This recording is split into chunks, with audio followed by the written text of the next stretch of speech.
Hi hi ಎಲ್ಲ big boss ಲವರ್ಸ್ಗೆ ನನ್ನ ಕಡೆಯಿಂದ big hi. Big boss Kannada season 11 finale grand finale shooting ನಡೀತಾ ಇದೆ. ನಿಜವಾಗ್ಲೂ ಕೂಡ ಇದೊಂಥರ ಬಿಗ್ ಅಪ್ಡೇಟ್ ಅಂತಾನೆ ತಿಳ್ಕೊಬಹುದು. Big boss Kannada season 11 big update ಅಂತಾನೆ ತಿಳ್ಕೊಬಹುದು. ನೀವೆಲ್ಲ ತಿಳ್ಕೊಳ್ತಾ ಇದ್ದೀರಾ ಆಯ್ತಾ, ವೋಟಿಂಗ್ ಮುಖಾಂತರವಾಗಿ ಎಲಿಮಿನೇಷನ್ ನಡೀತಾ ಇಲ್ವಾ, ಇದು ಸುಳ್ಳ, ಅದು ಹಾಗ, ಇದು ಈಗ ಅಂತ ನೀವೆಲ್ಲರಿಗೂ ಒಂದು ಕ್ಲಾರಿಟಿ ಕೊಡ್ತಾ ಇದ್ದೀನಿ. ದಯವಿಟ್ಟು ಥಿಂಕ್ ಮಾಡಿ. ನೀವು ನೋಡ್ತಿರುವ ವೋಟಿಂಗಿಗೂ ಅಲ್ಲಿ ಬಿಗ್ ಬಾಸ್ ಬಂದಿರುವ ವೋಟಿಂಗಿಗೂ ತುಂಬಾ ಡಿಫ್ರೆನ್ಸ್ ಇದೆ. ನೀವು ನೋಡ್ತಿರೋದು ಫೋಲ್ ಅಲ್ಲಿ. ಇವಾಗ ಯಾರಾದ್ರೆ ಆಯ್ತಾ ಫೋಲ್ ಆಗ್ತಾರೆ ಅಂತ ಇಟ್ಕೊಳ್ಳಿ, ಅದರಲ್ಲಿ ಆಯ್ತಾ ತ್ರಿವಿಕ್ರಮ್ ಅವರಿಗೆ ಜಾಸ್ತಿ ವೋಟ್ ಬಂದಿದೆ, ಹನುಮಂತಕ್ಕೆ ಜಾಸ್ತಿ ವೋಟ್ ಬಂದಿದೆ, ಭವ್ಯಗೌಡನಿಗೆ ಜಾಸ್ತಿ ವೋಟ್ ಬಂದಿದೆ, ಉಗ್ರ ಮಂಜು ಅವರಿಗೆ ಜಾಸ್ತಿ ವೋಟ್ ಬಂದಿದೆ ಅಂತ ತಕ್ಷಣ ಅದು ವೋಟಿಂಗ್ ಪ್ರಕಾರ ಆಗಲ್ಲ. ನಿಮಗೆ ಎಕ್ಸಾಕ್ಟ್ ವೋಟಿಂಗ್ ರಿಸಲ್ಟ್ ಗೊತ್ತಾಗಬೇಕು ಅಂದ್ರೆ ನಮ್ಮ ಸುದೀಪ್ ಸರ್ ಅವರು ಹೇಳಿದಾಗಲೇ ಗೊತ್ತಾಗೋದು. ಅಲ್ಲಿ ತನಕ ನಿಮಗೆ ನಿಜವಾಗ್ಲೂ ಇಂಥವ್ರಿಗೆ ಇಷ್ಟು ವೋಟ್ ಬಂದಿದೆ ಅನ್ನೋದು ಗೊತ್ತಾಗಲ್ಲ. ನಮ್ಮ ಸುದೀಪ್ ಸರ್ ಅವರು ಹೇಳಿದಾಗಲೇ ಗೊತ್ತಾಗೋದು ವೋಟ್ ಇಷ್ಟು ಬಂದಿದೆ ಅಂತ. ಏನ್ ಇವಾಗ ಎಲಿಮಿನೇಷನ್ ನಡೀತಾ ಇದೆ ಅದು ವೋಟಿಂಗ್ ಪ್ರಕಾರನೇ. Big boss Kannada season 11 grand ಫಿನಾಲೆಯಲ್ಲಿ ಎಲಿಮಿನೇಷನ್ ನಡೀತಾ ಇರೋದು ವೋಟಿಂಗ್ ಪ್ರಕಾರನೇ. ಅರ್ಥ ಮಾಡ್ಕೊಳ್ಳಿ. ನಾನು ಈಗಲೂ ಹೇಳ್ತಿದ್ದೀನಿ, ಅಕಸ್ಮಾತ್ ತ್ರಿವಿಕ್ರಮ್ ಅವ್ರು ವಿನ್ ಆದ್ರೂ ಕೂಡ ಅದು ವೋಟಿಂಗ್ ಪ್ರಕಾರನೇ. ನೀವೆಲ್ಲ ತುಂಬಾ ಎಕ್ಸ್ಪೆಕ್ಟೇಷನ್ ಇಟ್ಕೊಂಡಿದ್ದೀರಲ್ವಾ, ಅವ್ರು ವಿನ್ ಆಗ್ತಾರೆ, ಇನ್ಯಾರೋ ವಿನ್ ಆಗ್ತಾರೆ ಅಂತ. ಖಂಡಿತವಾಗೂ ಅದಾಗಲ್ಲ. ಅಲ್ಲಿ ವೋಟ್ ಏನ್ ಬಂದಿದೆ ವೋಟಿಂಗ್ ಪ್ರಕಾರನೇ ವಿನ್ ಮಾಡೋದು. ಸುದೀಪ್ ಸರ್ ಅವರು ಸ್ಟೇಜ್ ಮೇಲೆ ಇದನ್ನೇ ತುಂಬಾ ಹೊತ್ತು ಮಾತನಾಡಿದ್ದಾರೆ. ಅಂದ್ರೆ ಗ್ರ್ಯಾಂಡ್ ಫಿನಾಲೆಯಲ್ಲಿ ಯಾರಾದ್ರೂ ಟಾಪ್ ಅಲ್ಲಿ ಇರುವಂತಹ ಕಂಟೆಸ್ಟೆಂಟ್ ಎಲಿಮಿನೇಟ್ ಆಗಿ ಹೋಗ್ತಾರೆ ಅಂದ್ರೆ ಅದಕ್ಕೂ ಬಿಗ್ ಬಾಸ್ ಟೀಮಿಗೂ ಕಲರ್ಸ್ ಕನ್ನಡ ವಾಹಿನಿಗೂ ಯಾವುದೇ ಸಂಬಂಧ ಇರಲ್ಲ.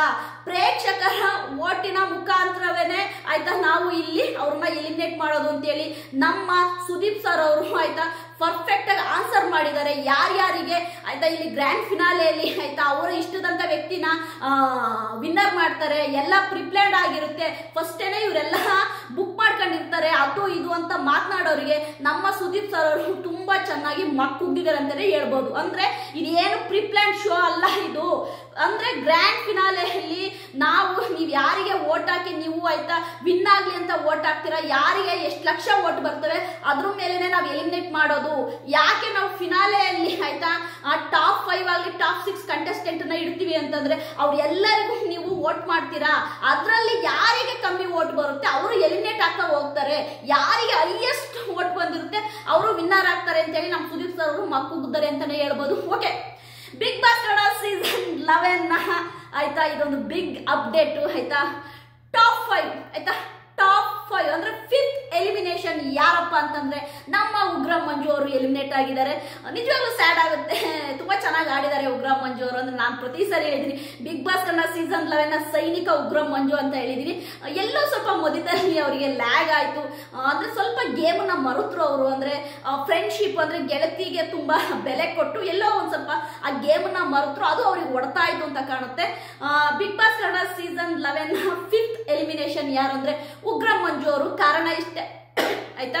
ನೀವೆಲ್ಲರೂ ಹೇಳ್ತಾ ಇದ್ದೀರಾ ವೋಟ್ ಪ್ರಕಾರವಾಗಿ ಆಯ್ತಾ ರಜತ್ ಅವರಲ್ವಾ ಕಮ್ಮಿ ವೋಟ್ ಬಂದಿರೋದು, ರಜತ್ ಅವರಿಗಲ್ವಾ ಕಮ್ಮಿ ವೋಟ್ ಬಂದಿರೋದು. ನಿಮಗೆ ಹೆಂಗ್ ಗೊತ್ತು ರಜತ್ ಅವ್ರಿಗೆ ಕಮ್ಮಿ ವೋಟ್ ಬಂದಿದೆ ಅಂತ?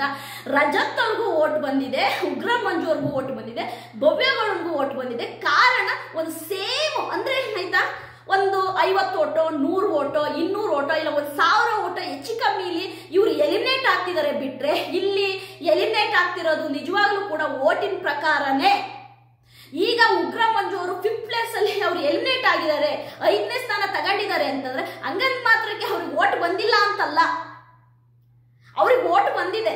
ಇವಾಗ ಭವ್ಯಗೌಡ ಅವ್ರು 6th ಪ್ಲೇಸ್ ತಗೊಂಡಿದ್ದಾರೆ ಅಂತಂದ್ರೆ ಅವ್ರಿಗೆ ತುಂಬಾ ವೋಟ್ ಕಮ್ಮಿ ಬಂದಿದೆ ಅಂತಲ್ಲ, ಎಲ್ಲರಿಗೂ ಕೂಡ 10,000 5,000 ವೋಟ್ ಡಿಫ್ರೆನ್ಸ್ ಅಲ್ಲಿ ಬಂದಿದೆ. ಬಿಟ್ರೆ ಇವಾಗ 6th ಪ್ಲೇಸ್ ತಗೊಂಡಿರೋ ಭವ್ಯಗೌಡ ನೀವು 5th ಪ್ಲೇಸ್ ತಗೊಂಡಿರೋ ಉಗ್ರ ಮಂಜು ಅವ್ರಿಗೂ ಅಂತ ಡಿಫ್ರೆನ್ಸ್ ಏನಿರಲ್ಲ, ಸರಿನಾ? ಹಾಗಾಗಿ ಆಯ್ತಾ ರಜತ್ ಅವರಿಗೆ ಆಯ್ತಾ ನೀವ್ ಅಂದ್ಕೊಂಡಿರ್ಬೋದು ಕಮ್ಮಿ ವೋಟ್ ಬಂದಿದೆ, ವೋಟಿನ ಪ್ರಕಾರ ರಜತ್ ಅವ್ರು ಕಮ್ಮಿ ಇದಾರಲ್ವ ಅಂತ. ನಮ್ಗೆ ಹೆಂಗ್ ಗೊತ್ತು?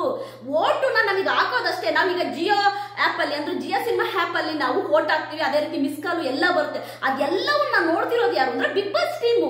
ಅವರಿಗೆ ಆಯ್ತಾ ಕ್ಯಾಲ್ಕುಲೇಟ್ ಮಾಡೋ ಅವ್ರಿಗೆ ಗೊತ್ತಿದೆ ಯಾರಿಗೆ ಎಷ್ಟು ವೋಟ್ ಬಂದಿದೆ, ಪರ್ಫೆಕ್ಟ್ ಆಗಿ ಎಷ್ಟು ವೋಟ್ ಬಂದಿದೆ. ಅಂದ್ರೆ ಫೈನಲ್ ವೋಟು ಅಂದ್ರೆ ಎಷ್ಟು ಅಂತ ಕೌಂಟ್ ಮಾಡ್ತಾರಲ್ಲ ಅವಾಗ ಗೊತ್ತಾಗೋದು ಆಯ್ತಾ. ಓಕೆ, ಇವಾಗ 5th ಪ್ಲೇಸ್ ಅಂದ್ರೆ Bigg boss Kannada season 11 5th elimination ಯಾರಪ್ಪ, 5ನೇ ಸ್ಥಾನ ತಗೊಂಡಿರೋದು ಯಾರು ಅಂದ್ರೆ ನಮ್ಮ ಉಗ್ರಂ ಮಂಜು ಅವರು. ತುಂಬಾ ಬೇಜಾರಾಗುತ್ತೆ. ಉಗ್ರಂ ಮಂಜು ಅವರು ಟಾಪ್ 2 ಬರ್ತಾರೆ ಅಂತ ಅನ್ಕೊಂಡಿದ್ದೆ ನಾನು, ಬಟ್ ಅನ್ಫಾರ್ಚುನೇಟ್ಲಿ ಆಯ್ತಾ ಎಲಿಮಿನೇಟ್ ಆಗಿದ್ದು. ತುಂಬಾ ಬೇಜಾರಾಗುತ್ತೆ. ನಾನು ಏನ್ ಹೇಳ್ತಿದ್ದೀನಿ, 6 ಕಂಟೆಸ್ಟೆಂಟ್ ಕೂಡ ಇಲ್ಲಿ winner. Bigg boss Kannada season 11 ಫಿನಾಲೆಗೆ ಬಂದಂತಹ 6 ಕಂಟೆಸ್ಟೆಂಟ್ಗಳು ವಿನ್ನರ್.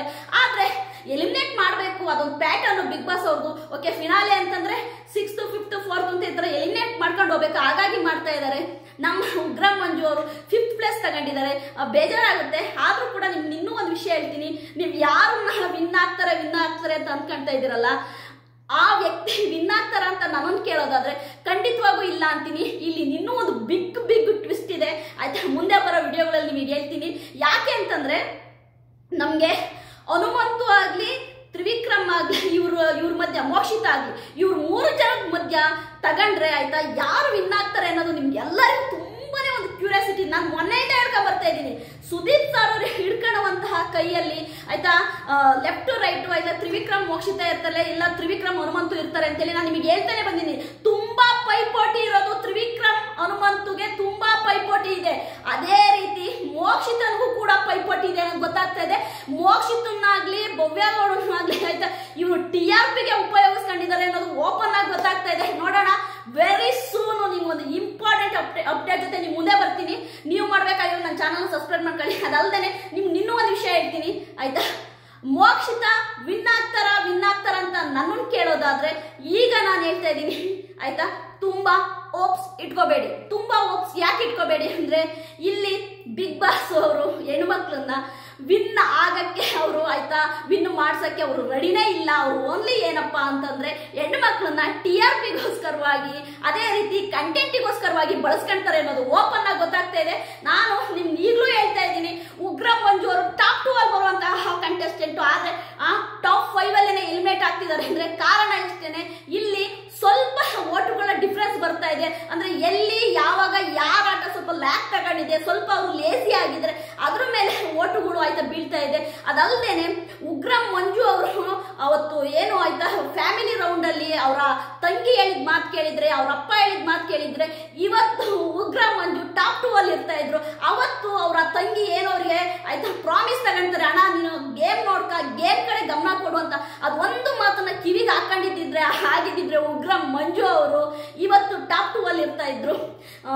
ಹೇಳಕ್ಕಾಗಲ್ಲ, ಯಾಕೆಂತಂದ್ರೆ ಇವೆಲ್ಲವೂ ಕೂಡ ಎಂತ ಹೇಳ್ತಾರಲ್ಲ, ಅವ್ರವ್ರ ಲಕ್ಕು ಅಂತಾನೆ ಹೇಳ್ಬಾರ್ದು. ಉಗ್ರಂ ಮಂಜು ಅವರು ಎಲ್ಲೋ ಗೇಮ್ನ ಮರೆತರು. ಬ್ಯಾಡ್ ಲಕ್ ಉಗ್ರಂ ಮಂಜು ಅವರೇ, ನಿಮಗೆ ಒಳ್ಳೇದಾಗ್ಲಿ, ನಿಮ್ ಫ್ಯೂಚರಿಗೆ ಒಳ್ಳೇದಾಗ್ಲಿ ಆಯ್ತಾ. ಬಿಗ್ ಬಾಸ್ ಕನ್ನಡ ಸೀಸನ್ 11 ಆಯ್ತಾ 5th ಪ್ಲೇಸ್ ತಗೊಂಡಿರುವ ಉಗ್ರಂ ಮಂಜು ಅವರಿಗೆ ಆಲ್ ದ ಬೆಸ್ಟ್ ಹೇಳೋಣ. ನಿಮ್ಮ ಫ್ಯೂಚರಿಗೆ ಆಯ್ತಾ ಈ ಒಂದು ಬಿಗ್ ಬಾಸ್ ಏನಿದೆ ಇದು ಒಂದು ಮೆಟ್ಲಾಗ್ಲಿ ಆಯ್ತಾ. ನೀವೀಗ ಎಲಿಮಿನೇಟ್ ಆಗಿದ್ದೀರಾ, ನೀವು ವಿನ್ ಆಗ್ಲಿಲ್ಲ ಅಂದ ತಕ್ಷಣ ನೀವು ಸೋತಿದ್ದೀರಾ ಅಂತ ಅರ್ಥ ಅಲ್ಲ. ನೀವು ಕೂಡ ಆಯ್ತಾ ಈ ಬಿಗ್ ಬಾಸ್ ಮನೆಯಲ್ಲಿ ಗೆದ್ದಿದ್ದೀರಾ ಅಂತಾನೆ ಹೇಳ್ತೀನಿ. ಯಾವಾಗ ನೀವು ಫಿನಾಲೆಗೆ ಬಂದ್ರಿ ಅವತ್ತೇ ನೀವು ವಿನ್ ಆದ್ರಿ ಉಗ್ರಂ ಮಂಜು ಅವರೇ. ನಿಮ್ಮ ವ್ಯಕ್ತಿತ್ವಕ್ಕೆ, ನಿಮ್ಮ ಒಳ್ಳೆತನಕ್ಕೆ ನೀವು ಈ ಸಿನಿ ರಂಗದಲ್ಲಿ ತುಂಬಾ ಎತ್ತರಕ್ಕೆ ಬೆಳಿಬೇಕು. ನೀವು ಕೂಡ ಒಬ್ಬ ಹೀರೋ ಆಗಿ ಇಲ್ಲ ಒಬ್ಬ ಒಳ್ಳೆ ವಿಲನ್ ಆಗಿ ನಮ್ಮ ಆಯ್ತಾ ಕರ್ನಾಟಕ ಇಂಡಸ್ಟ್ರಿ, ನಮ್ಮ ಕನ್ನಡ ಇಂಡಸ್ಟ್ರಿಯಲ್ಲಿ ಆಯ್ತಾ ನೀವು ಹೆಸರು ಮಾಡಬೇಕು.